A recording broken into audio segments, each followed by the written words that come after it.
소설 인간혁명 5권 제3장 전쟁과 강화.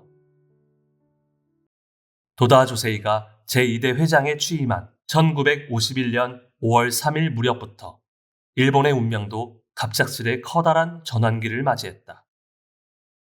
1950년 6월 25일에 발발한 한국 전쟁은 10개월 뒤인 1951년 4월 하순이 되자 교착 상태에 빠지고 7월 10일에는 휴전회담이 시작되었다.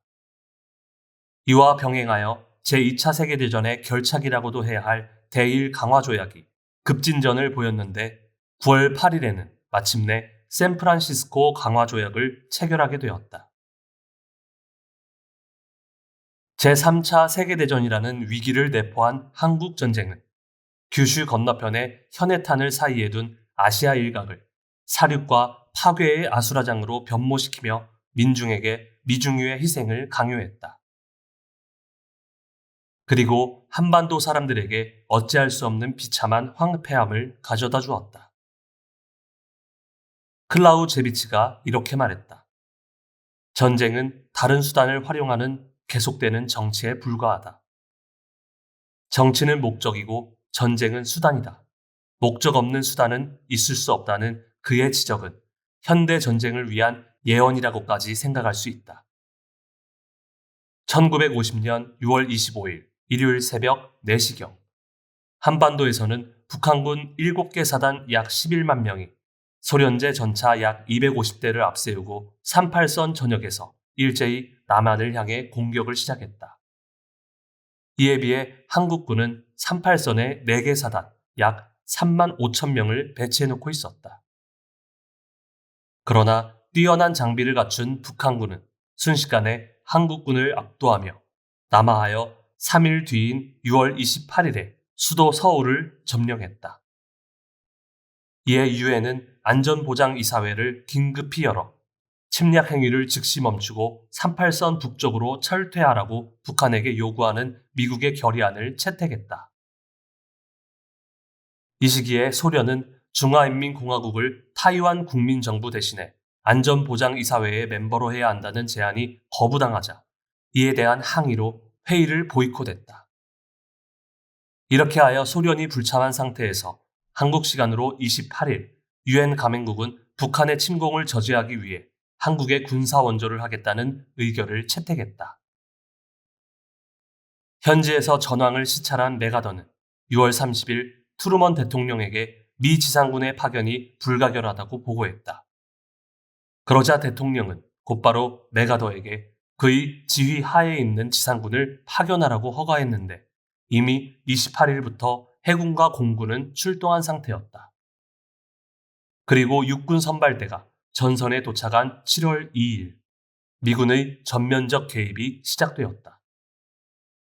그러나 압도적인 전력으로 사기충천하여 공격해오는 북한군 앞에 미군도 참패하면서 전선이 모두 무너졌다.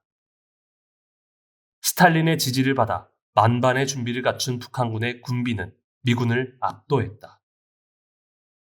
유엔 안보리는 7월 7일에 유엔군 창설을 의결하고 이튿날 8일에는 유엔으로부터 사령관 임명을 위임받은 트루먼 미 대통령이 메가더를 유엔군 최고사령관으로 임명했다.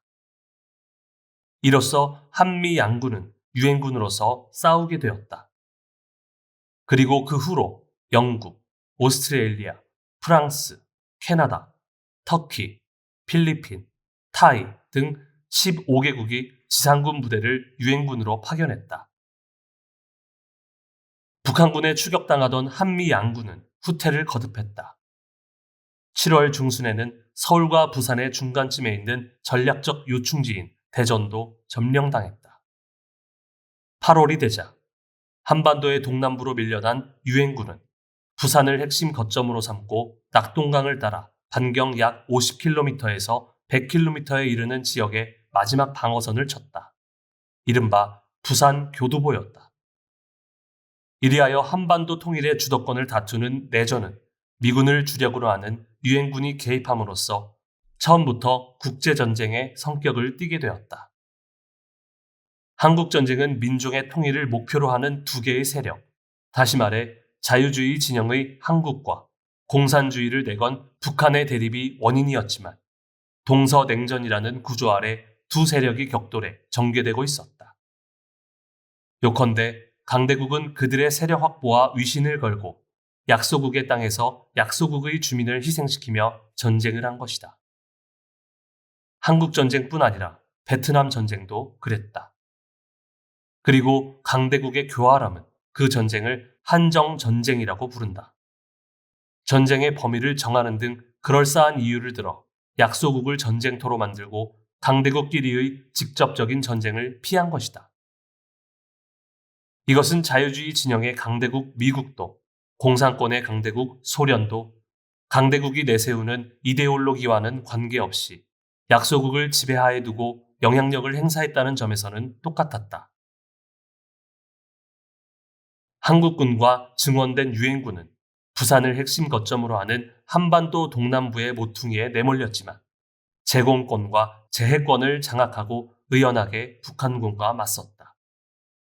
이제 이 하늘과 바다에 방대한 물자가 투입되고 한 달 반 동안 철저히 싸운 유엔군은 패퇴하는 전세를 서서히 만회했다. 그리고 드디어 반전 공세의 작전을 실행했다. 이른바 인천 상륙작전이다. 9월 15일 미명, 맥아더가 지휘하는 미군 7만 명과 함선 260여 척이 한반도의 중부 인천을 공격하기 시작했다. 전황은 여기에서 완전히 바뀌었다. 허리가 잘린 북한군은 남북으로 유엔군의 공격을 받아 완전히 붕괴되어 퇴각했다. 유엔군은 계속 공격하여 9월 28일에는 완강한 저항을 물리치고 서울을 완전히 탈환했다. 그리고 10월 1일에는 거의 전쟁 발발 당시의 수준까지 북한군을 몰아냈다. 그럼 이 단계에서 만약 전쟁이 더 이상 확대되기를 원치 않았다면 평화 교섭도 충분히 할 수 있었으리라. 유엔도 그런 창설 취지에서 말하자면 이런 방향으로 제의가 있으면 중지를 모아 평화를 향한 토의를 하지 않았겠는가. 실제로 유엔 안보리는 유엔군의 목적이 북한군을 북위 38도선 이북으로 철퇴시키는 것이라고 의결했다. 그러나 미국은 이미 9월 27일 시점에서 맥어더의 군사 목적은 북한군의 경멸이라고 지령을 내렸다. 경멸이라고 하면 북한군을 어디까지라도 추격하겠다는 뜻이 된다. 북한군을 거의 38선까지 몰아낸 맥아더는 10월 1일 북한에 무조건 항복을 요구했다. 맥아더는 북한군 총사령관 김일성에게 즉시 항복을 요구하는 라디오 방송에서 이렇게 호소했다. 귀화의 군대는 전면적으로 급속히 패배할 것이고 전쟁 잠재력 또한 완전히 파괴될 것이다. 이제 이 일은 피할 수 없게 되었다. 나는 유엔군 최고사령관의 자격으로 인명 손실과 재산 파괴를 최소화하고 유엔의 결정을 실행할 수 있도록 귀하와 한반도 전역에 있는 귀하의 군대에 내가 지령하는 군사적 감시 아래 즉각 무기를 포기하고 적대 행위를 중지할 것을 요구한다. 이날 일부 한국군은 38선을 넘어 진격하기 시작했다. 이튿날 2일, 맥아더는 유엔군에서 38선을 넘어 북으로 진격하여 북한군을 괴멸시키라고 명령했다. 그리고 닷새 뒤에 열린 유엔 총회에서는 영국, 오스트레일리아 등이 발의한 8개국 제안이 가결되었다. 요컨대 한국을 합법적인 정권으로 인정하고 유엔군의 목적이 한국에 대한 무장 공격을 격퇴하고 한반도에 대한 평화와 안전을 재건하는 것이라는 점을 확인한 것이다. 유엔군은 유엔군의 목적을 한반도의 국가 통일로 정하고 38선을 넘어 북진하라고 추인했다. 유엔은 중대한 방침 전환을 했다. 한국 전쟁을 수렁으로 끌어들인 하나의 커다란 요인이 여기에 있다고 할 수 있다. 10월 9일, 맥아더는 북한 정부의 최고 권력자 김일성에게 유엔 총회에서 의결한 내용을 전달하면서 동시에 마지막으로 항복을 권고했다. 이 이상의 인명 손실과 재산 파괴를 초래하지 않고 유엔 총회의 의결이 실행될 수 있도록 나는 유엔군 총사령관으로서 귀하와 한반도 전역에 있는 귀하의 군대에 즉각 무기를 버리고 적대 행동을 중지하라고 마지막으로 요구한다. 만약 북한 정부의 이름으로 귀하의 즉답이 없으면 나는 유엔의 명령을 실시하기 위해 필요한 군사적 조치를 곧바로 취하겠다. 이날부터 유엔군은 잇따라 38선을 넘어 북진하는데 이미 북진하던 한국군은 재빨리 북한의 주요 항만 도시인 원산을 점령했다. 김일성은 라디오 방송 연설에서 항복 권고를 거부하겠다는 뜻을 명확히 했다. 그러나 북한군은 모든 전선에서 붕괴되고 있었다. 북한군은 부산 교두보에서 벌어진 유엔과의 전투에서 상당한 전력 소모를 강요당하고 유엔군의 폭격으로 많은 무기를 잃었다. 게다가 보급로가 길어지고 병력도 급속히 줄어들었다. 특히 인천 상륙작전으로 유엔군이 반격에 나서자 북한군은 더욱 빨리 붕괴되었다. 노련한 병사는 줄어들고 한국 내에서 강제 징집한 신병이 많아졌는데 후퇴가 시작되자 탈영하고 투항하는 자가 속출했다. 또 수많은 병사가 산속으로 숨어들어 게릴라가 되었다. 요컨대 북한군은 도처에서 자취를 감추게 된 것이다. 유엔군은 쾌속 진격을 계속했다. 그리고 10월 20일에는 한국군과 미군이 평양을 점령하고 26일에는 일부 한국군이 중국 국경지대인 압록강에 도달했다. 이 무렵부터 메가더는 독단적으로 결정하고 행동하게 된다. 24일, 메가더는 워싱턴 정부의 양해를 얻지 않은 채 한국군 이외의 유엔군에도 중국 국경을 향해 전력을 다해 진군하라고 명령했다. 메가더는 한반도에서 전쟁이 곧 종결되리라고 판단했다. 미군은 크리스마스까지는 귀국할 수 있다고 낙관했다. 하지만 사태는 그의 예상 밖의 방향으로 전개되고 있었다. 중국군이 참전한 것이다. 메가더도 만주, 이른바 중국 동북지방에 30만 정도의 중국군이 있다는 정보를 입수했지만 압록강을 넘어 진군하리라고는 생각하지 않았다. 미군 기지가 있는 태평양 서북부의 웨이크 섬에서 10월 15일에 트루먼 대통령과 회담했을 때도 대통령이 중국의 참전을 우려하자 메가더는 그 가능성을 부정했다.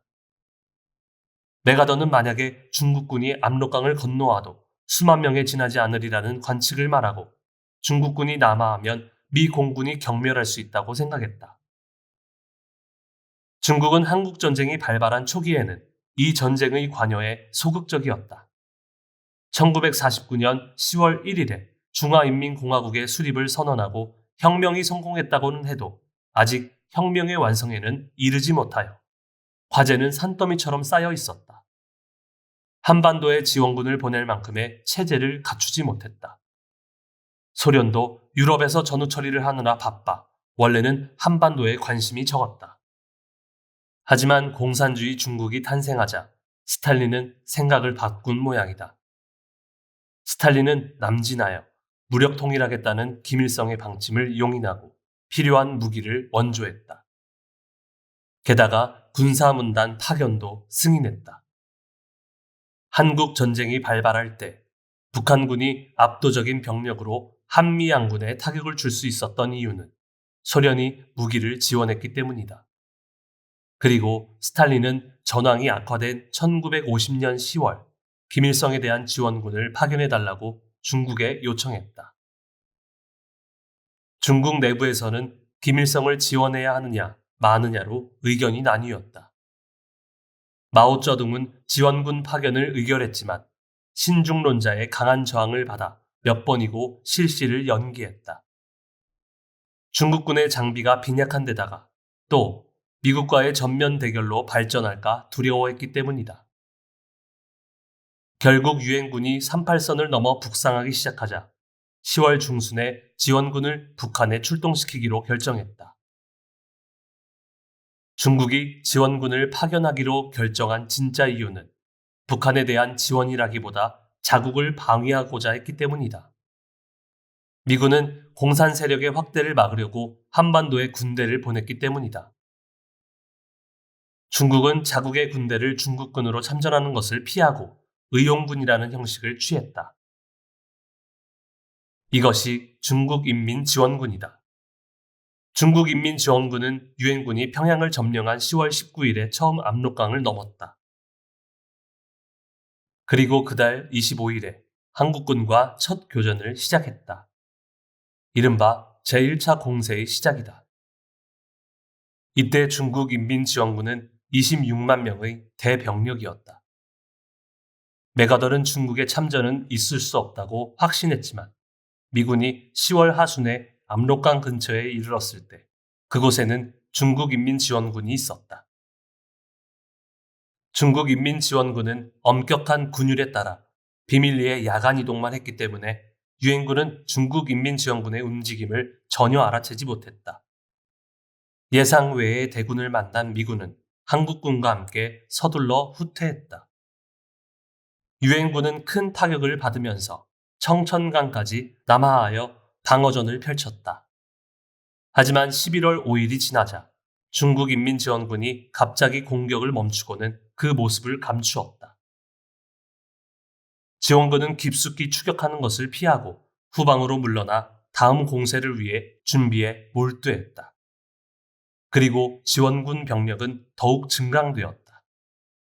이 무렵 하늘에는 소련이 지원해준 최신 제트 전투기 미그 15가 나타나 유엔군의 전투기를 차례로 추격했다. 이런 상황에서 지상군은 새로운 단계에 접어들었다. 11월 5일, 맥아더는 유엔군이 중국군 부대와 교전하고 있음을 유엔에 보고했다. 그리고 이튿날 6일에는 중국의 개입을 비난하는 성명을 발표했다. 11월 24일, 맥아더는 전투를 매듭 짓고 미군 병사를 크리스마스까지 귀국시키겠다는 이른바 크리스마스 공세라는 총공격을 개시했다. 그러자 매복을 기다리던 중국인민지원군은 11월 25일 미군의 총반격을 개시하여 격렬한 전투를 전개했다. 제2차 공세다. 압도적인 병력으로 총반격에 나선 중국인민지원군의 기세에 유엔군은 완전히 붕괴되어 패주했다. 유엔군은 각지에서 격파당하여 전멸할 위기에 빠진 부대까지 있었다. 손해라는 점에서 유엔군보다 중국인민지원군 쪽이 막대했을 터이다. 그러나 희생을 무릅쓰고 공격해오는 인민지원군 앞에 유엔군은 괴주라고 해야 할 만큼 완전히 붕괴되어 퇴각할 수밖에 없었다.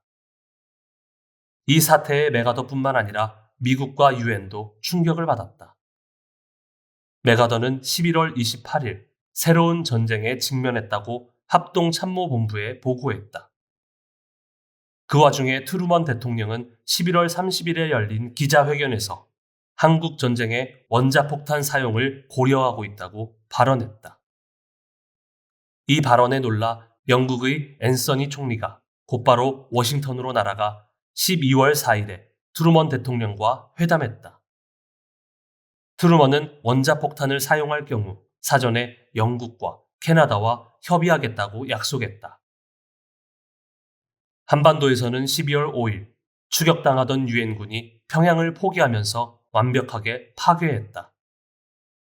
그리고 이튿날 6일에 중국인민지원군과 북한군이 폐허가 된 평양에 입성했다.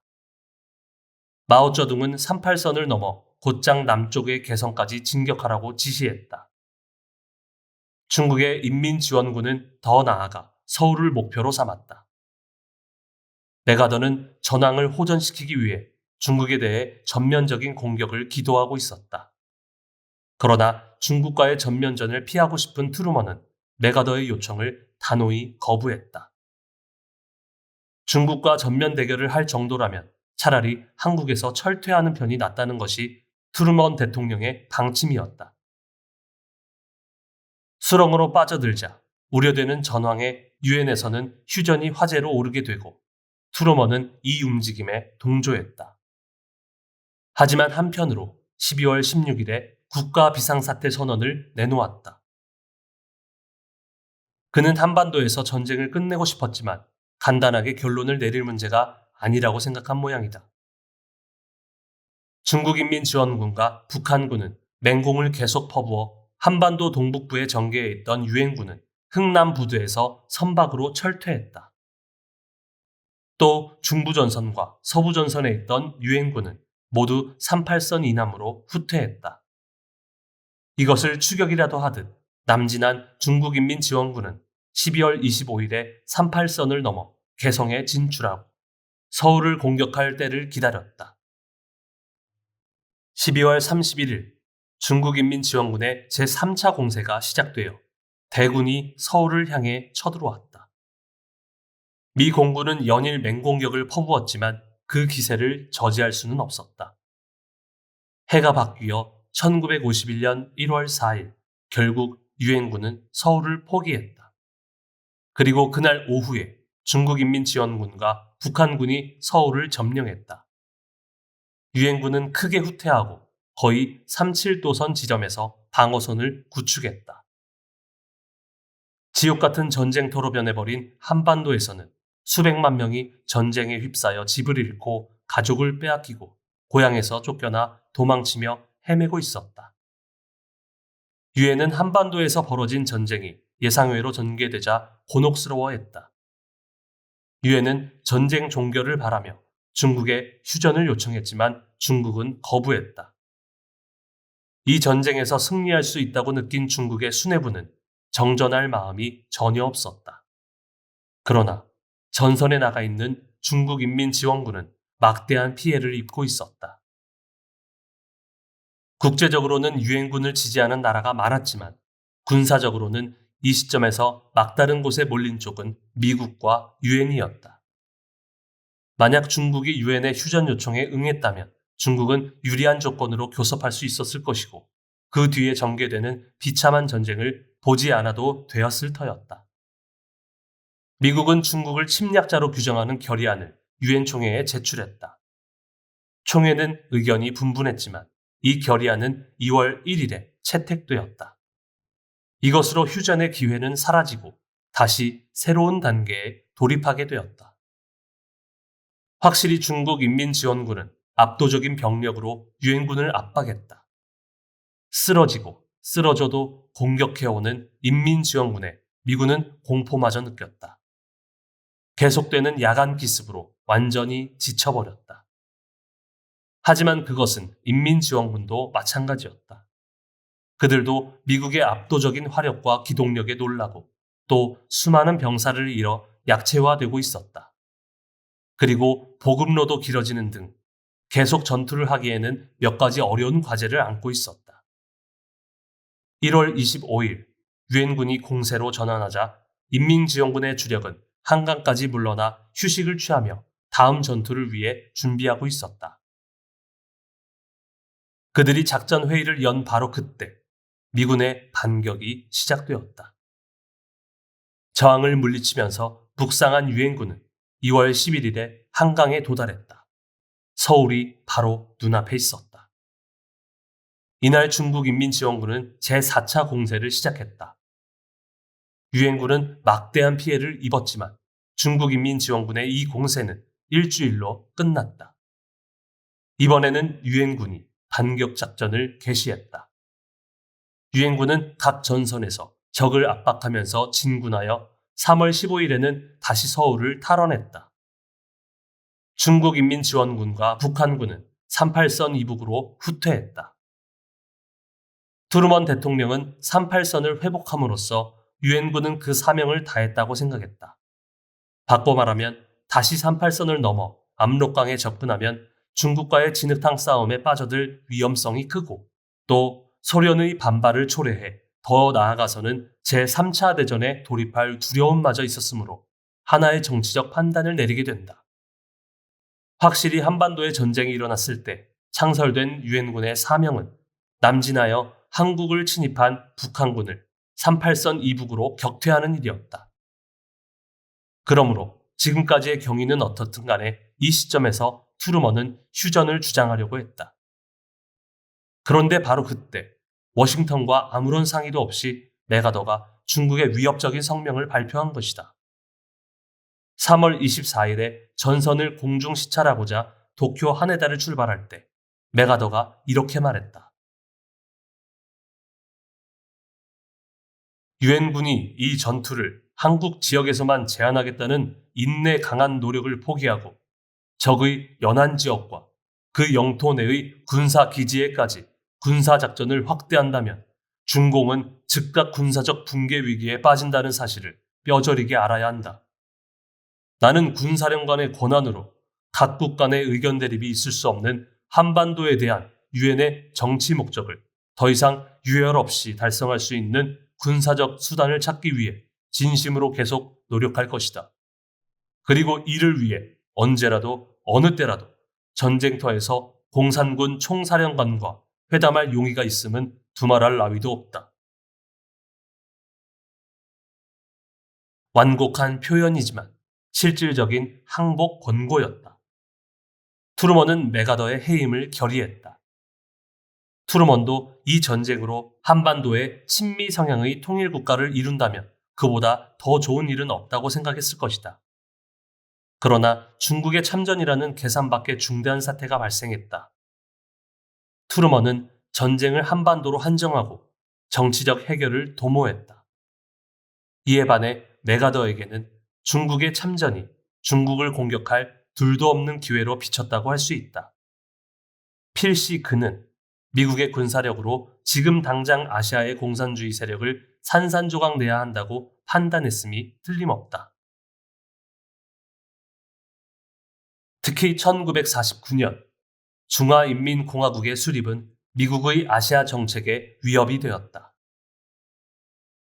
메가더는 한국 전쟁을 확대함으로써 아시아에서 공산주의와 결전을 벌이려고 했다. 그는 공산주의 세력의 철퇴를 가하여 세계적인 확대를 분쇄하겠노라고 생각한 모양이다. 트루먼과 메가더의 대립은 결정적이 되었다. 북진작전을 계획한 메가더는 1951년 4월 9일에 실시 명령을 내렸다.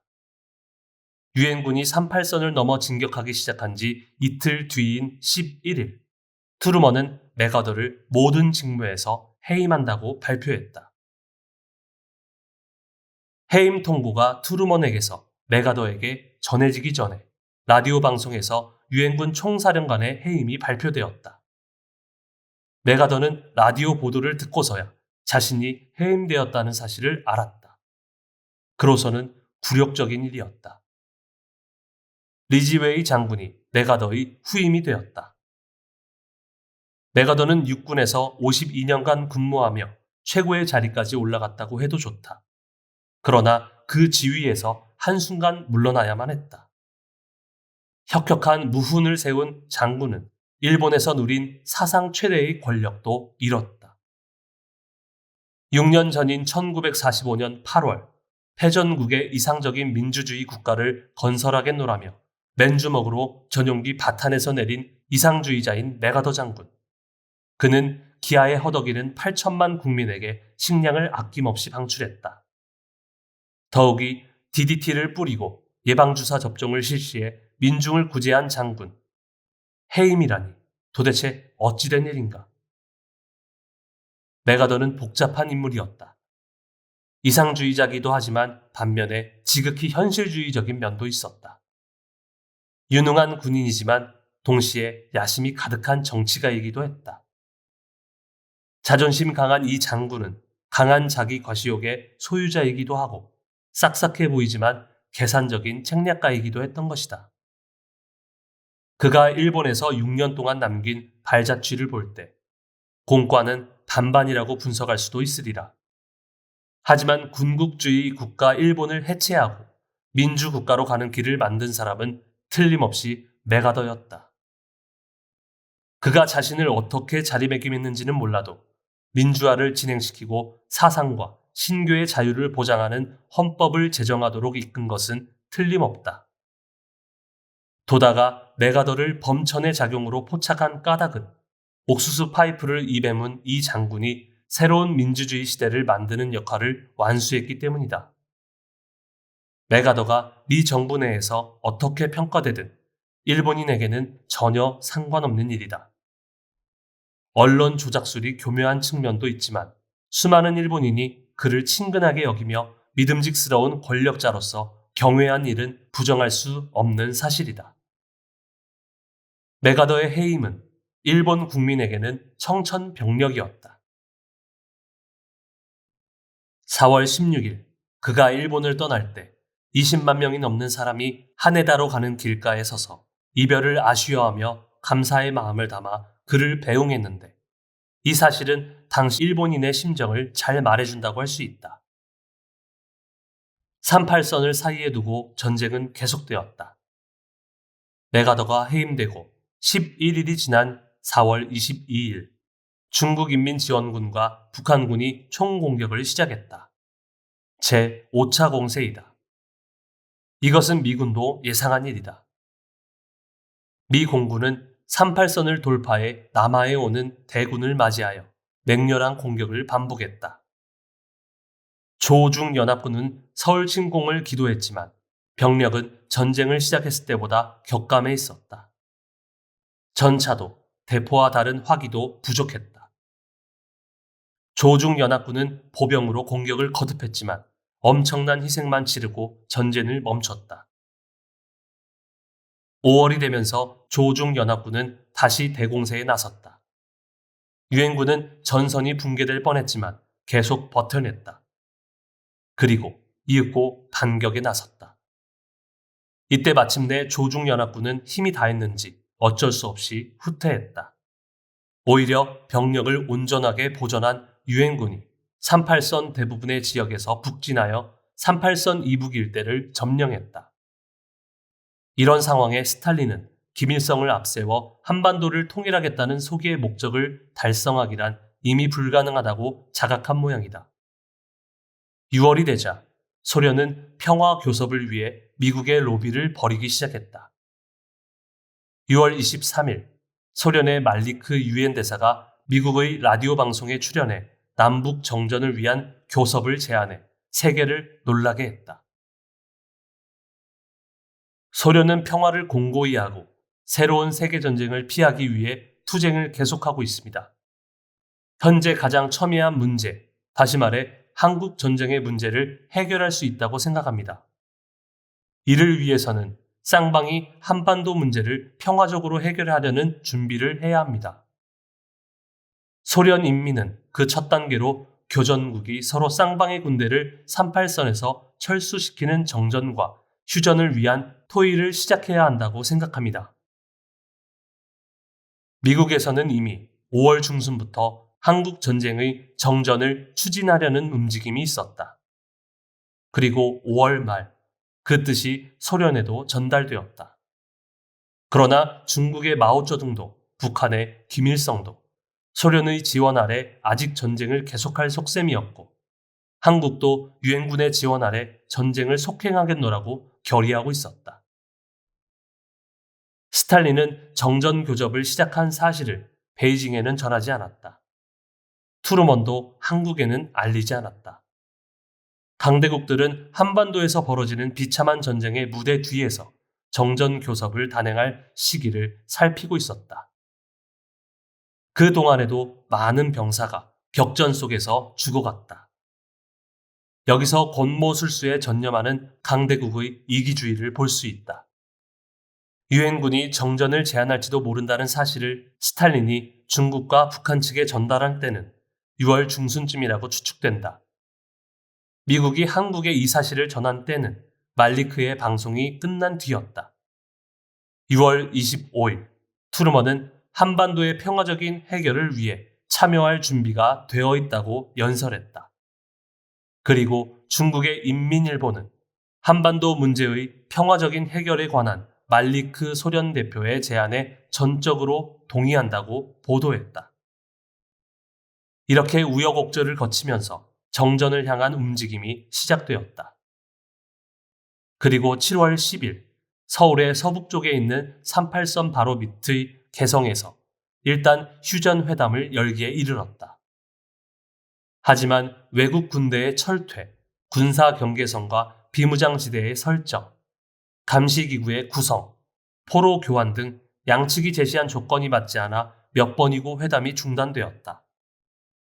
그 사이에서도 여전히 전투가 이어져 전선에서는 처참한 사륙이 계속되었다.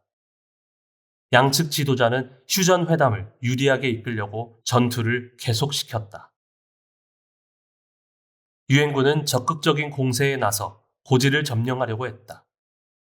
그 일대는 유난히 격렬한 공방전이 전개되었는데 유엔군과 조중연합군 양측이 서로 엄청난 총탄과 포탄을 퍼부었기 때문에 철의 삼각지대로 불렸다.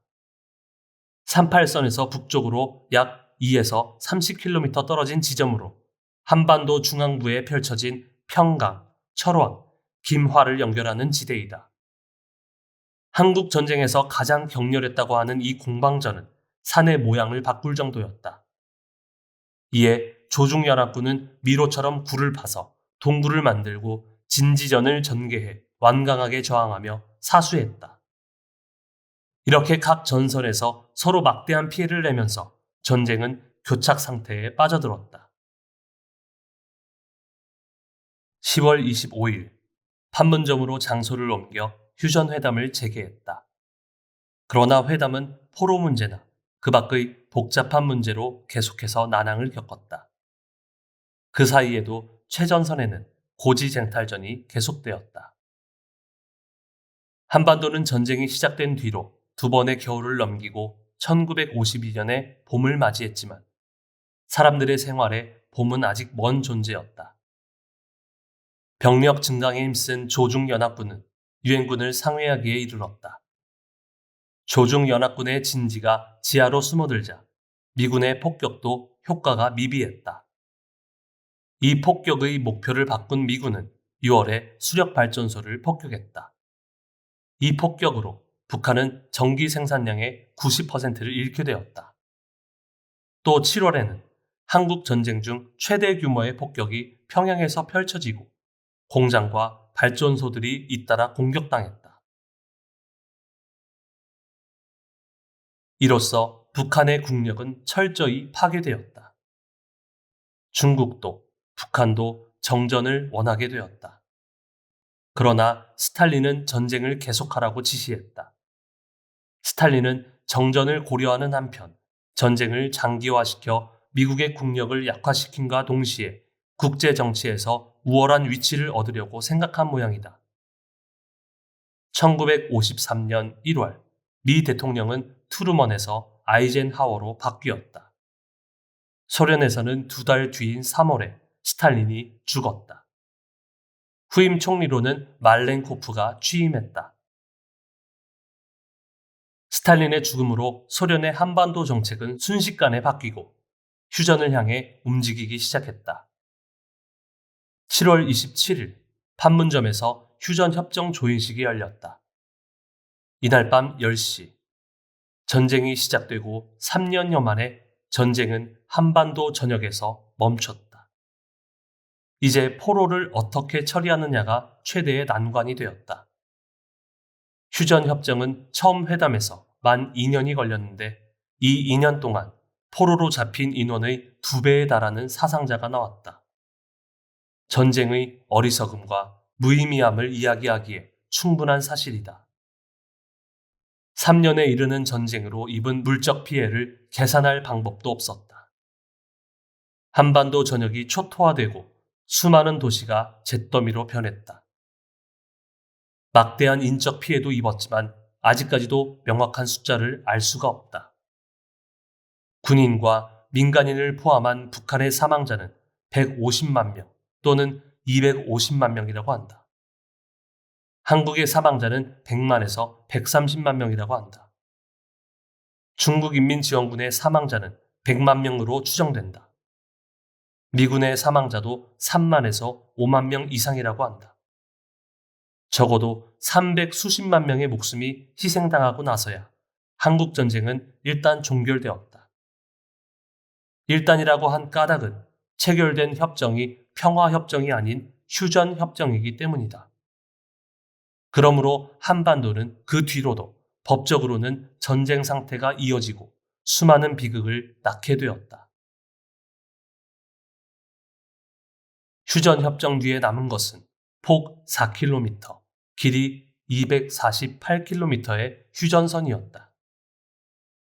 이 군사 경계선은 전쟁이 터졌을 때의 경계선, 요컨대 일본을 무장 해제하기 위한 미국과 소련이 그은 분단을 구분지은 경계선과 별다른 차이가 없었다. 수많은 희생을 치르고 증오와 원한을 남긴 채 예전의 대립선으로 되돌아간 것이다.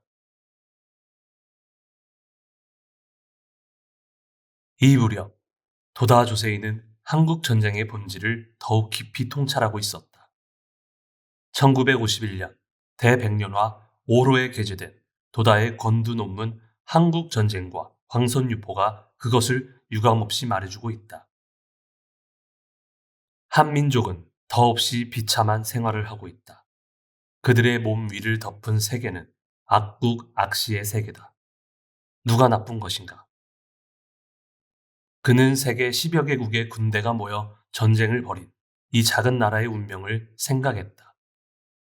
그리고 그 본원에 대해 니치렌 대성인의 불법, 특히 입정안국론의 근본 명제인 세상은 모두 정을 배반하고 사람은 모두 악에 귀하였도다 라는 어문이나 경전 등 수많은 문헌을 인용하여 논하고 그렇게 결론지었다. 내가 한국 민중의 처지를 불교에 비춰 논하는 까닭은 어제는 일본의 처지, 오늘은 한국의 처지, 내일은 또 어느 나라의 운명이 될지 모르는 세계 민중을 걱정하기 때문이다. 동시에 부처의 금원이 허망하지 않음을 생각하고 한편으로는 이 소란한 모습이야말로 니치렌 대성인 불법이 동양에 광선유포될 징조라고 확신하기 때문이다. 여기에 경세를 위한 도다 조세이의 뜨거운 눈물이 있다. 그리고 그는 대성인이 전 인류를 구제하고자 도연하신 어본존을 생각하기에 이르렀다. 이 불법은 일본에 엄연히 건립되었다. 일본 국민이 아직껏 자각하지 못한다 해도 이 불법이 일본에 넓혀짐은 먼 훗날의 일이 아니라고 확신하기 때문이다. 그리고 도다는 일찍이 불법을 일본에 전해준 한반도에 대성인 불법을 전해주자고 뜨겁게 호소했다. 끝으로 그는 이 논문의 결말을 아키모토 어서의 금언을 인용해 방법의 나라에 태어난 사람은 한 나라의 구제는 한 나라의 절복이라는 마음가짐이 있어야 한다고 강조하며 끝맺었다. 지금 1년 정종의 신자를 보니 유죄와 사죄를 두려워하지 않고 한 나라의 방법을 책하려는 자는 아무도 없다. 지금 만약 한 나라의 방법을 강하게 책하면 이 일을 세법에 기대어 반드시 국왕의 난이 있을 것이다. 그러나 이 난을 두려워하며 몸의 안위를 꾀한다면 불칙에 어긋난 일이 되고 또 불칙을 받들어 법전에 도전하면 이 난이 있다. 어쩔 도리가 없다. 그러나 나는 부처의 자식이자 제자이고 신하인 이상 설령 신명이 위태롭더라도 부처의 뜻에 맞도록 한 나라의 절복이라는 큰 깃발을 세워야만 한다. 말법 금시의 신자는 이렇게 결의해야 한다. 추상 열일이라고 해야 할 도다 조세이의 이 정신이야말로 오늘날 학회를 만든 정신으로 우리 제자가 미래로 더욱 이어가야만 하는 위대한 정신이다.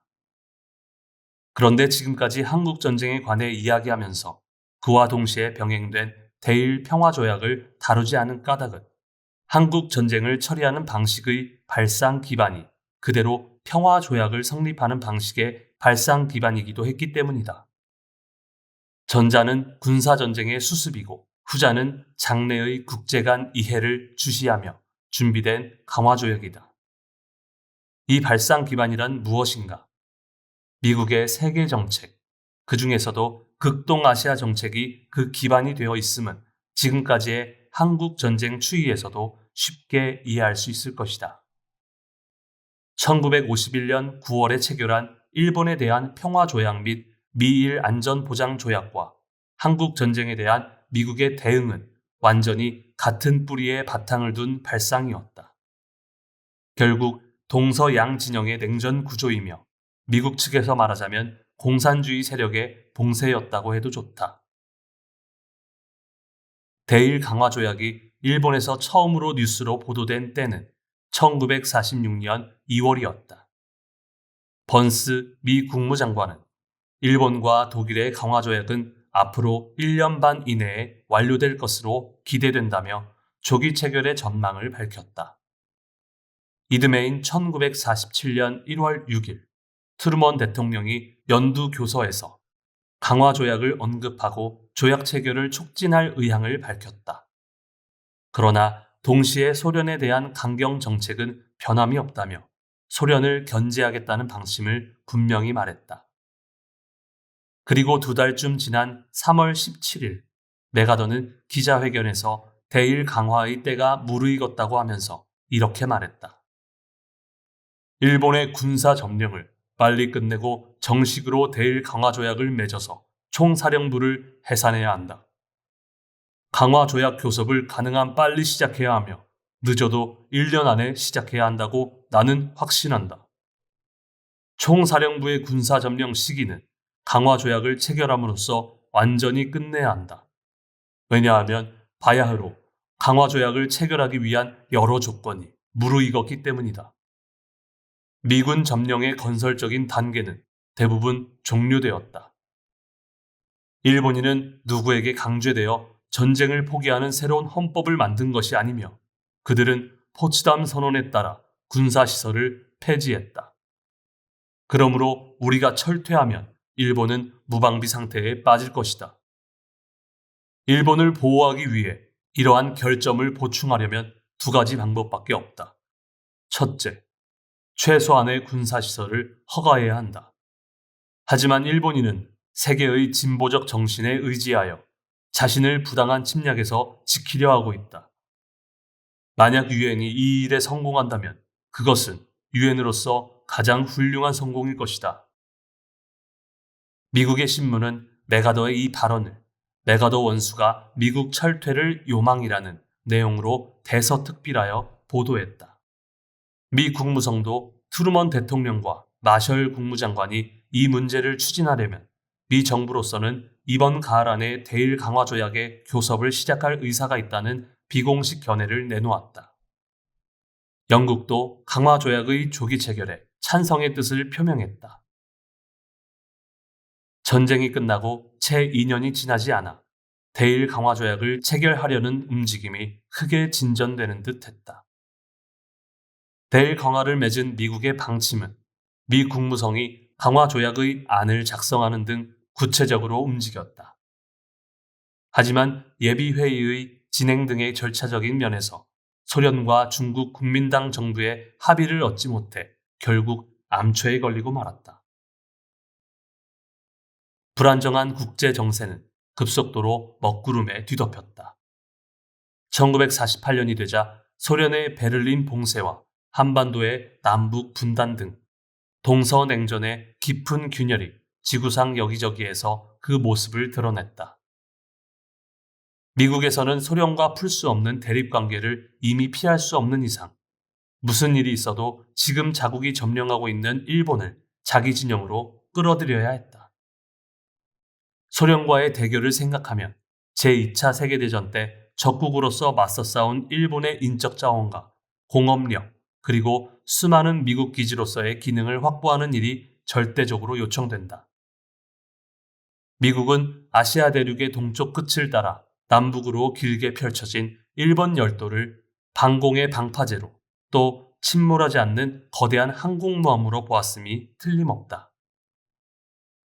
하지만 미국이 바라는 대로 일본과의 관계를 맺기에는 극동위원회에서 영향력이 있는 소련이 방해가 되었다. 그래서 먼저 일본 점령에 소련의 영향력이 미치지 않도록 정책을 전환하고 동시에 일본의 정치 안정과 경제적 부흥, 자립을 도모해야 할 필요가 있었다. 이에 미국은 1948년 가을 강화 조약을 연기하는 한편 미군을 계속 주둔시키고자 대일 정책을 전환했다. 이 시기에 소련도 대일 강화 방침을 제안하지만 이번에는 미국이 거부했다.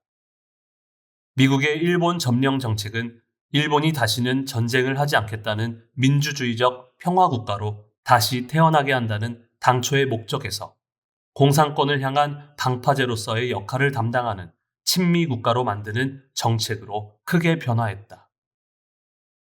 전쟁 후 곧바로 시작된 두 세계의 대립, 이른바 동서냉전은 각국의 외교 정책을 근저에서부터 전환시켰다. 동서 대립은 그대로 대일 강화 방식의 대립이 되고 전쟁이 끝나고 6년이 지나서 이른바 단독 강화라는 형태로 조약을 체결할 수밖에 없게 만들었다. 말할 나위 없지만 하루라도 빨리 점령 상태를 끝내고 독립한 평화국가로서 국제사회에 복귀하기 위한 강화조약의 조기 성립은 수많은 일본 국민의 비원이기도 했다. 일본 내에서도 강화 방식을 다양하게 모색하며 논의했다. 독립 후의 일본이 평화헌법의 정신을 바탕으로 국제사회의 신의를 신뢰하고 비무장과 중립을 관철할 수 있을 것인가? 아니면 동서대립의 구도라는 이미 부정할 수 없는 국제 환경에서는 우선 서쪽 진영에 들어가 나라의 재건을 도모해야 좋지 않는가? 전자의 관점에 선 사람들은 모든 나라와 강화를 맺은 이른바 전면 강화 방식을 주장하고 후자의 관점에 선 사람은 미국을 중심으로 하는 나라들과 강화를 선행하여 맺는 단독 강화 방식을 주장하며 서로 대립했다. 그 대립의 결정적 관점 차이는 분명 독립 후의 국가 안전을 군사력에 의존할 것이냐 말 것이냐 이것이었다. 결국 일본의 방위 문제이고 평화 헌법의 문제였다. 1949년 5월 외국 통신사의 취재에 응한 요시다 시게루 총리는 대일 강화 조약의 가능성은 세계 정세가 어떻게 되느냐에 달려 있다. 일본은 군대를 보유할 수 없으므로 나는 강화 조약을 조인한 뒤에도 미 점령군이 일본에 남기를 희망한다는 전망을 재빨리 말했다. 이렇게 해서 미국이 다시 대일 강화를 추진하려고 움직이기 시작한 1949년 가을 무렵부터는 일본 내에서 강화 방식을 둘러싸고 의논이 비등했다. 소련이 원폭을 보유했다고 공표하고 중국 공산당이 중화인민공화국의 건국을 선언하는 등 동서대립의 긴장이 높아졌다. 여기에 이르자 마침내 미국은 소련을 뺀 상태에서 영국과 함께 대일 강화 방침에 착수했다. 11월 1일에는 미 국무성이 대일 강화 조약의 초안을 준비하고 있다고 발표했다. 그 바로 뒤인 11월 11일, 미일 관계를 중시하는 요시다 총리는 국회에서 외교의 국제관계에 따라 단독 강화냐, 전면 강화냐가 결정되는 셈이므로 우리에게는 선택의 자유가 없다고 답변해 미국이 주장하는 강화 방식으로 진로를 바꿨다. 이러한 움직임에 대항하여 일본 내에서는 지식인과 노동조합 측에서 전면 강화를 주장하는 목소리가 팽배했다. 1950년 1월 15일에는 35명의 저명학자와 문화인이 평화문제 간담회를 열고 영세 중립을 표방하며 전면 강화를 주장하는 성명을 발표했다. 현실주의의 정치가들은 그 성명을 이상론이라고 비판했다. 나중에 요시다는 이 평화문제 간담회를 주최한 학자를 곡학 아세의 무리라며 비난한다. 소련과 중국이 꼭 대일 강화를 반대한 것만은 아니었다. 그러나 1950년 2월에 중국 정부는 소련과 중소우호 동맹 상호 원조 조약을 맺어 미국의 극동 정책에 대항하게 된다. 조약 제1조에 체결국의 어느 한쪽이 일본과 동맹을 맺은 다른 나라의 침략을 받아 전쟁 상태가 되었을 때 체결국의 한쪽은 전력을 다해 군사 또는 그 외의 원조를 한다고 정하며 미일 군사동맹을 경계하고 견제했다. 일본의 재군비에 대한 걱정은 일본군에 유린되거나 또는 교전국이 된 바 있는 아시아 여러 나라는 물론 오스트레일리아, 뉴질랜드에까지 강한 불신감이라는 안개에 감싸이게 하는 것이었다. 더욱이 단독 강화를 단행한다 해도 전쟁 피해를 입은 나라들이 강화 조건으로 일본의 배상 문제를 요구하는 점도 피할 수 없었다. 그러나 이미 미군 점령 5년째를 맞이한 일본으로서는 하루라도 빨리 강화에 대한 절차를 마련하는 일은 전후 처리의 마지막 과제였다고 해도 좋았다. 강화, 점령 해제, 독립이라는 일본의 전후 처리 과정은 더 이상 기다릴 수 없는 국민의 간절한 소원이기도 했다. 여기서 등장한 사람이 1950년 4월 트루먼 미 대통령이 국무장관 정책 고문에 임명한 존 포스터 댈러스다. 한 달 뒤인 5월 18일, 트루먼은 댈러스가 대일 교섭 임무를 맡았다고 발표했다. 그 직전인 5월 초에는 강화 방식에 관한 요시다의 기본 구상을 안고 미국을 방문한 일본 사절단이 미 당국자에게 조기 강화를 은밀히 타진했다. 사태는 급속히 움직이기 시작했다.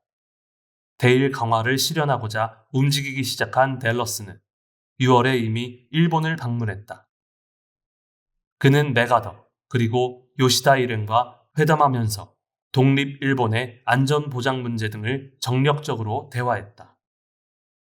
이때 댈러스는 강화 독립의 조건으로 일본의 재군비 필요성을 설명했다. 요시다는 이 설명을 듣고 어떻게 대응했는지를 나중에 이렇게 말했다. 현대의 군비는 돈이 많이 든다. 그러므로 실제 도움이 되는 군비를 만들려면 일본의 경제가 어려워지고 그렇지 않으면 쓸모없는 군비밖에 만들 수 없다. 게다가 재군비의 배경이라고 해야 할 심리적 기반도 잃어버린 채였다. 이유 없는 전쟁에 휘말려든 국민에게 패전의 상처가 아직 남아있다. 더욱이 일본이 재군비를 추진하면 아시아의 인접 국가를 자극할지도 모른다. 이러한 이유로 나는 재군비에 반대했다. 현해탄을 사이에 둔 한반도에서 전쟁이 발발한 6월 25일, 바로 그때 댈러스는 일본을 방문 중이었다. 이 한국 전쟁으로 아시아의 정세가 크게 변했다. 일본에 주둔한 미군은 유엔군으로서 한국 전쟁에 투입되었다. 일본은 문자 그대로 미군의 전선기지로 변하고 말았다. 군수 물자의 공급, 이른바 한국 특수로 미국에 대한 경제적인 의존도 강해졌다. 그리고 무엇보다 미국의 방침을 하달받은 메가더는 그때까지의 점령 정책을 크게 바꿔 점령군의 부재로 허술해진 일본의 국가경찰 예비대의 창설을 명령했다. 그때까지와는 완전히 바뀌어 일본 전 국토를 기지화하는 방침으로 전환한 것이다. 한국전쟁은 1950년 10월 25일에 중국 인민지원군이 참전함으로써 동서대립의 양상이 더욱 깊어지고 전황은 서로 대립하는 양측의 수많은 희생을 강요하는 일진일퇴의 수렁 상태에 빠져 있었다. 공산 세력의 확대를 저지하겠다는 미국의 방침은 소련의 강화 조약 참석 여부와 상관없이 대일 강화를 추진하는 쪽으로 굳어졌다. 미국은 대일 강화 7원칙을 정리해 소련과 중국이 반대할 것을 알면서도 절차상 필요에 의해 극동위원회 11개국에 회부했다. 역시나 소련은 미국의 방식에 격렬하게 반발했다. 미국은 소련의 이런 반발에 아랑곳하지 않고 11월 25일에 대일 강화 7원칙 전문을 공표했다.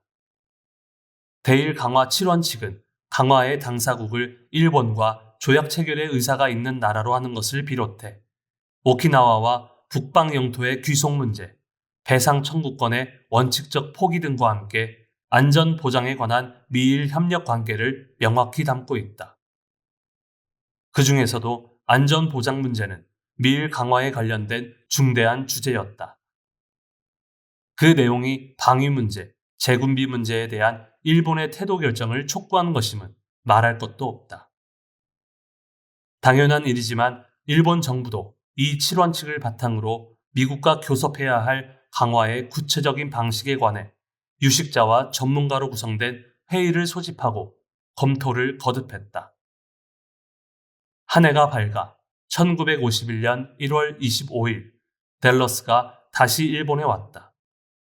그는 예상대로 요시다에게 일본군의 제군비를 강하게 촉구했다. 그러나 요시다는 제군비에는 응할 수 없다는 자세로 일관했다. 그리고 그 대신 일본은 현재로서는 제군비를 할 수 없지만 안전 보장을 위해 미군이 일본에 계속 주둔하는 방식을 생각했다. 결국 갖가지 제약 때문에 고유의 군대를 보유할 수 없는 일본으로서는 독립한 뒤에도 유엔 헌장에 모순되지 않는 형식으로 미군을 계속 주둔시키기 위해 일본 측에서 희망하는 형식으로 기지를 제공하겠다고 미국에 요청했다. 복잡한 의논 교환은 생략하지만 이 시점에서 미일 안보 조약의 골자는 거의 양자 간에 합의되었다. 댈러스는 17일 동안 일본에 머물면서 요시다와 3번의 회담을 비롯해 야당과 재계 그리고 노동조합 관계자에 이르기까지 정력적으로 의견을 교환했다.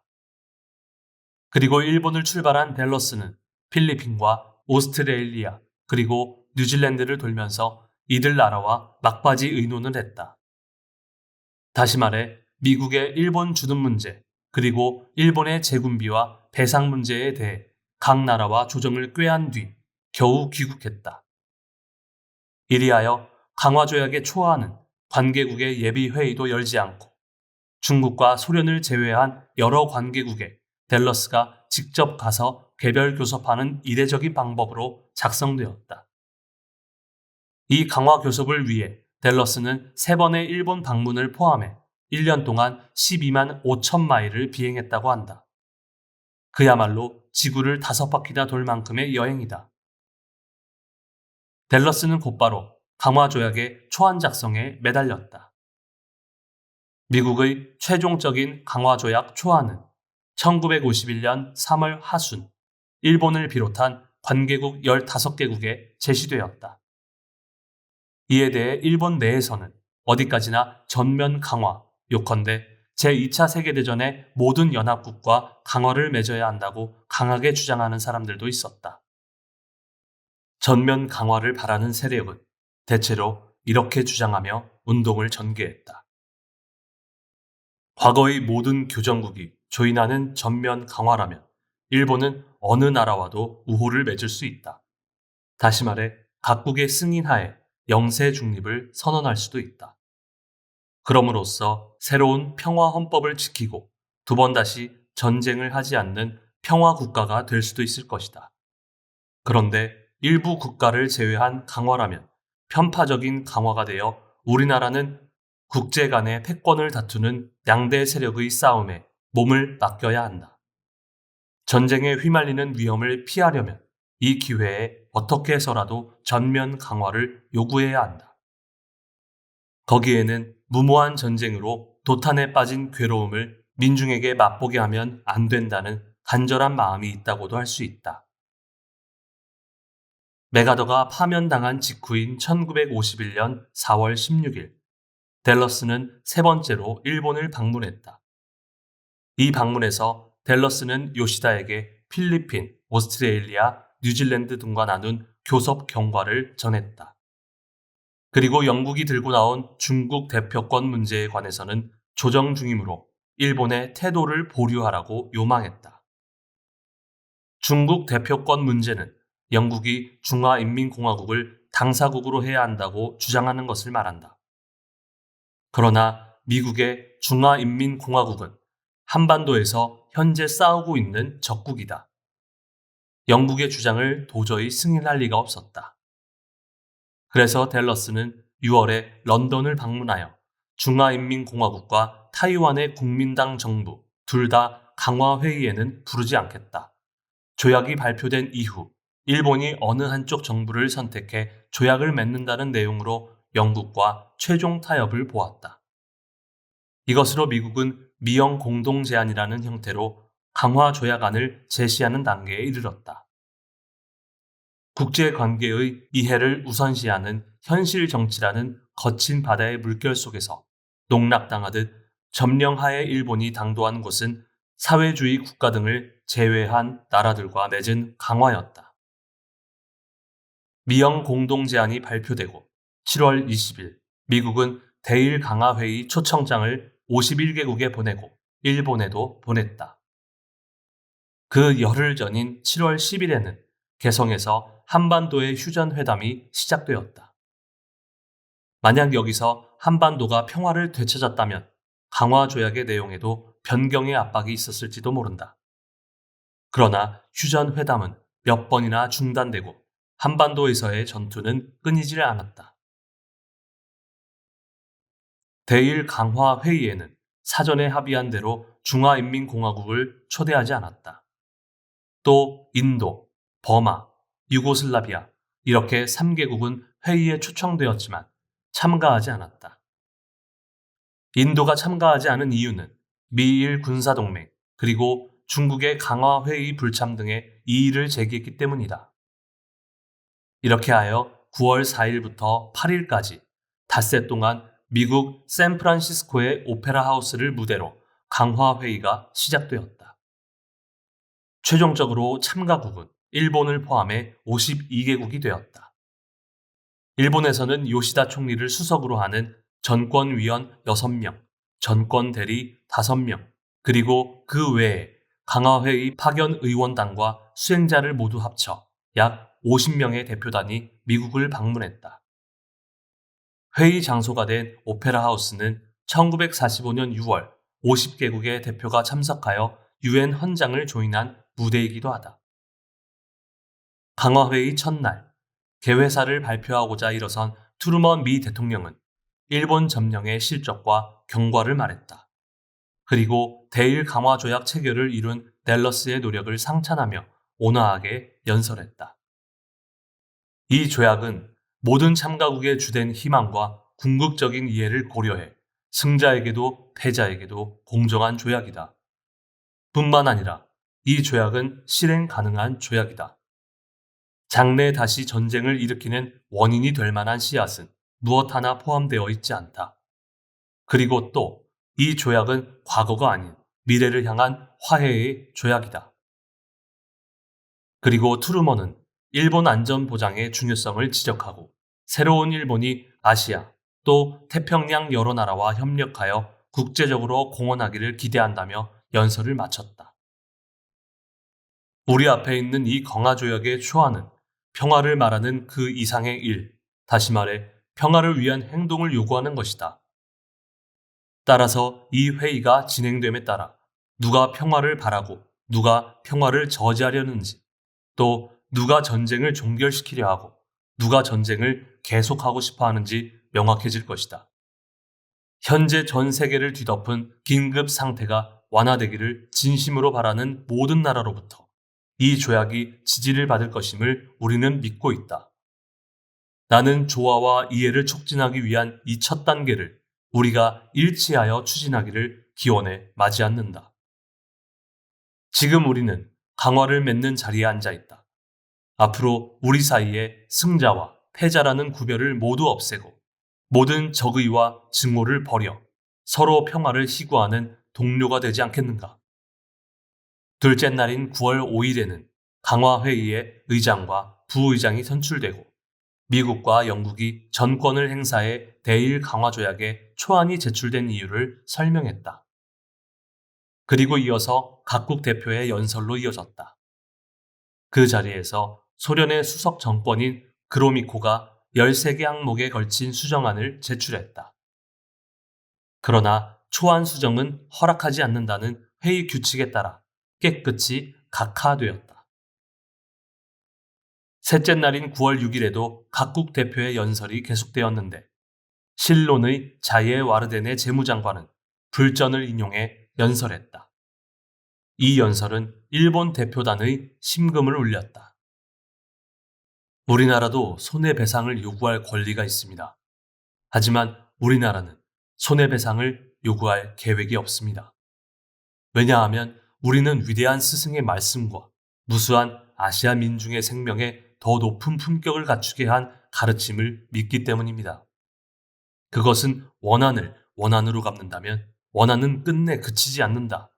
원한을 버려야만 그친다는 가르침입니다. 제가 받은 인상은 일반적인 일본인은 지금도 이 위대한 평화의 스승에게서 영향을 받고 있다는 점입니다. 그리고 그들은 그 가르침을 받들겠다고 원하고 있습니다. 우리는 그들에게 기회를 주어야 합니다. 넷째 날인 9월 7일에도 각국 정권 대표의 연설이 이어졌다. 그리고 밤에 열린 회의의 첫 순서로 일본 정권 대표인 요시다가 49명째의 발언자로서 수락 연설을 했다. 그는 두루마리 종이에 적힌 원고를 읽었다. 그리고 이 조약을 화해와 신뢰의 문서로서 공평하고 관대한 이 평화조약을 기꺼이 수락합니다. 라고 말했다. 그리고 한편으로는 에토로후, 구나시리의 영토권을 주장하면서 소련을 비난하고 미국의 주둔을 희망한다고 말했다. 마지막 날인 9월 8일에는 조약의 조인식이 거행되어 49개국 98명의 각국 전권 대표가 27개조로 구성된 평화조약에 차례대로 서명했다. 마지막 서명자는 요시다를 비롯한 일본 전권 위원 6명이었다. 소련, 폴란드, 체코슬로바키아 등 공산권 3개국의 전권 대표는 조인을 거부하며 회의 장소에 모습을 나타내지 않았다. 어쨌든 미국의 주도로 추진된 강화조약은 여기서 체결되었다. 강화조약의 조인을 마친 요시다는 그 길로 육군사령부가 있는 미국 서부 샌프란시스코 교회에 자리한 프레시디오 기지로 갔다. 미국과 약속한 미일 안전보장 조약을 조인하기 위해서였다. 이미 그 내용은 수개월 동안 미국과 일본이 비밀회담을 하면서 양측 간에 합의한 것이었다. 하지만 체결식이 시작되기 바로 직전에서야 그 전문이 보도진에 공표되었다. 에치슨 국무장관과 요시다 수석 전권이 조인한 뒤 양측의 교환 공문서가 발표되었다. 그 교환 공문서의 안보 조약은 전문과 5항목의 조문으로 된 간단하기 그지없는 것이었다. 그러나 이 조약은 중대한 의미를 띤 채 일본의 앞날에 큰 영향을 미치게 된다. 그 전문은 평화조약을 언급하면서 일본은 자위를 위한 유효한 수단을 보유하지 않겠다고 하고 무책임한 군국주의가 아직 세계에서 축출되지 않았으므로 앞서 언급한 상태에 있는 일본에는 위험하다. 그러므로 일본은 미국과 체결한 평화조약이 효력을 발생함과 동시에 똑같이 효력이 생기는 안전보장조약을 미국과 체결하기를 희망한다고 써 있다. 동시에 직접 및 간접적인 침략에 대한 자국의 방위를 위해 점증적으로 일본 스스로 책임을 짊어지길 기대한다고 하며 일본이 자위력을 보유해야 할 책임을 명시했다. 이 전문을 바탕으로 제1조는 일본 및 그 부근에 미군의 배치를 주장했다. 그리고 그 군대를 일본의 안전에 기여하기 위해 사용할 수 있다고 정했다. 그와 함께 이 군대는 극동에서의 국제 평화와 안전 유지에 기여한다라고도 쓰여 있다. 이 조문의 배경에는 한국 전쟁에서 드러난 동서의 군사적 대립과 미국의 극동 정책이 있음은 말할 나위도 없다. 여하튼 지금까지 더듬어온 경위를 보더라도 미국의 주도로 추진된 대일 강화와 미일 안전보장 조약이 동서 대립의 투영이라고도 해야 할 한국 전쟁과 깊이 연계되어 있음을 이해할 수 있을 것이다. 한반도까지 임박해온 공산권을 막기 위해 일본의 국토를 방파제로 만들어 군사력을 배치하는 것이 미국의 주된 목적이라고 한다면 댈러스의 정력적인 교섭술은 그 목적을 달성했다고 해도 좋다. 이후 안보 문제는 오랫동안 일본의 국론을 양분하는 중대한 문제가 되었다. 참으로 이 응어리는 동서대립의 소용돌이 속에서 사회주의 나라 등을 제외하고 성립한 대일 강화조약에서 시작된 것이다. 그런데 과연 불신의 방벽을 치고 대립의 총구를 서로 겨누는 것이 참된 안전보장인 것인가? 부질없이 적대시하고 서로 노려본다면 전쟁의 우려가 없어지기는커녕 대립의 골만 더 깊어질 것이다. 애당초 한 나라만의 평화는 있을 수 없다. 한 나라만의 번영도 있을 수 없다. 이 지구상에 사는 모든 인류의 평화 없이는 진정한 평화라고는 할 수 없으리라. 그를 위해서라도 모든 전쟁의 뿌리를 단절하는 일이야말로 인류의 항구적인 평화로 가는 대도일 터이다. 바로 여기에 일본이 나아가야 할 길이 있다. 그렇게 하려면 일본 스스로 지구상의 모든 나라와 평화와 우호의 유대를 강화해야 한다. 이윽고 그 나라들과 평화 우호 조약을 맺는다면 틀림없이 일본을 애워싼 환경도 당연히 바뀔 것이다. 가장 먼저 중화인민공화국가는 그 어떤 고난을 무릅쓰고라도 우호의 유대를 맺어야 한다. 미국을 염두에 두고 반대론을 외치는 사람이 있는 것도 사실이다.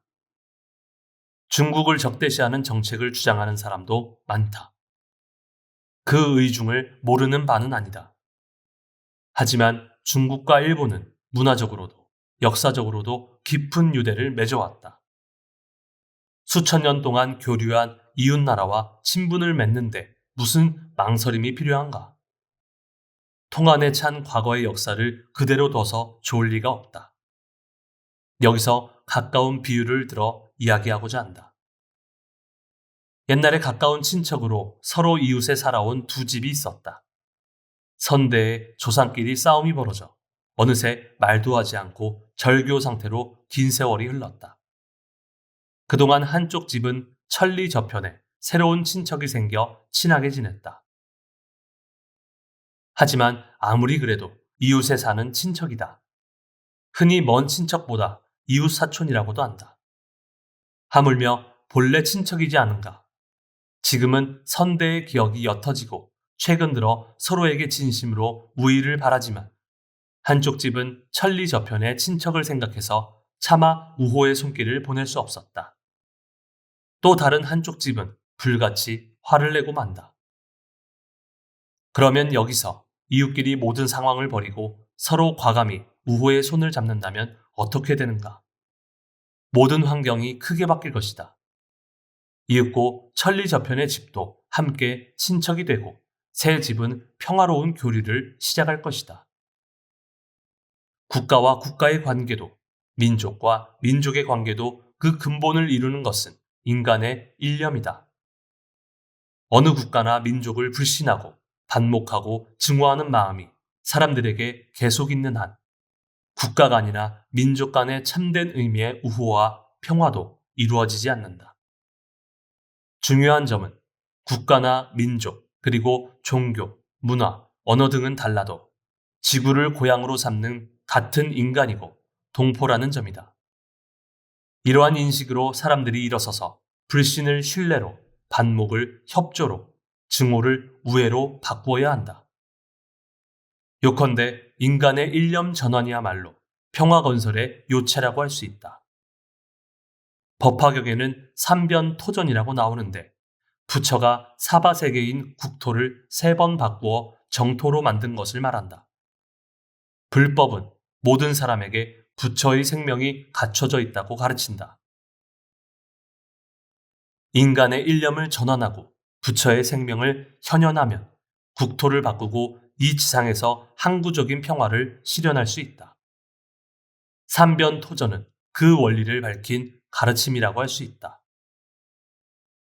아득히 먼 미래를 생각하면 이웃인 중국과 우호의 손을 잡는 일은 양국뿐만 아니라 아시아의 안정과 번영, 나아가 세계 평화로 깊이 이어질 것이다.